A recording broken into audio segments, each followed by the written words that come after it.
In a place as vast and wild as Alaska, it's not unheard of for towns to just fade away. But Portlock is different. This wasn't about economics or opportunity. This town was emptied by pure, uncut terror. And the silence it left behind, well, that's a story that'll stick with you. So let's just get right to the heart of it. The real question we're asking today is, how does an entire community, we're talking homes, a post office, a whole cannery operation, just vanish? It's like they were there one day and gone the next. To really wrap your head around this, you've got to picture Portlock in its heyday. It's tucked away on Alaska's Kenai Peninsula, and it wasn't just some sleepy outpost. It was a proper, bustling town, all built around a big salmon cannery and mining. Yeah, it was isolated for sure, but it was alive. It had a pulse. And then, poof, it was gone. The desertion was absolute. And that's the key here. People didn't just pack up and move for better jobs. They fled. They left everything they owned behind, like they were running from something they couldn't see, but they could definitely feel. So what on earth could cause that kind of panic? Well, this is where the story gets really interesting, because it splits into two completely different realities. You've got the simple, neat explanation, and then you've got the one that keeps you up at night. See, the official story, the one you'll find in some history books, points to basic economics. A new highway was built, making the remote port kind of pointless. The cannery industry changed. It's a clean, logical story. But the local legend, the one told by the people who actually lived there and their descendants, that story speaks of a monster, a creature they called the Nantiinaq. And let's be crystal clear about something. This is not your run-of-the-mill, shy, blurry photo Bigfoot. Nope. The local Sudpiaq people describe the Nantiinaq as something else entirely, something way more dangerous. It doesn't just hide from you, it hunts. It's known for being incredibly aggressive, fiercely territorial, and, well, absolutely lethal. This fear didn't just pop up out of thin air. It was built, piece by horrifying piece, over decades.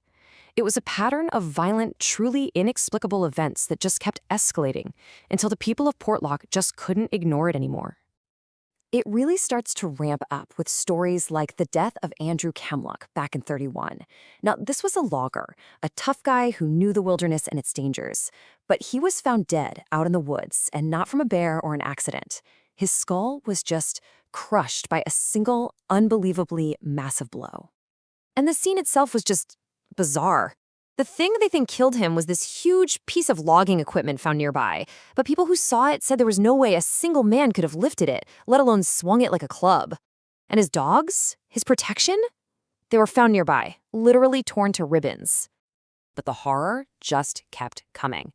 Into the 1940s, a body washes down from the mountains into the town's lagoon, and it was dismembered. Limbs were just ripped from their sockets. The locals were adamant. No bear, no known animal does that. The violence felt targeted. It felt personal. 18 inches. Just let that number sink in for a second. That's how big the footprints were that a group of moose hunters found in the mountains right above Portlock. And get this, these enormous, two-legged tracks were stalking a 1,000-pound moose. The hunters saw signs of a struggle, and then nothing. The moose was just gone.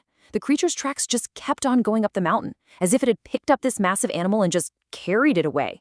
The kind of strength that would take is just, it's unimaginable. We even have a direct eyewitness account from a guy named Tom Larson. He ran the sawmill, a seasoned frontiersman, not the type to get spooked easily. He saw this huge, hairy figure down on the beach. He runs to grab his rifle, but when he looks again, the thing is just standing there, on two legs, staring right at him. And Larson was so profoundly terrified by what he was looking at, he couldn't even bring himself to raise the gun. So, okay, let's recap.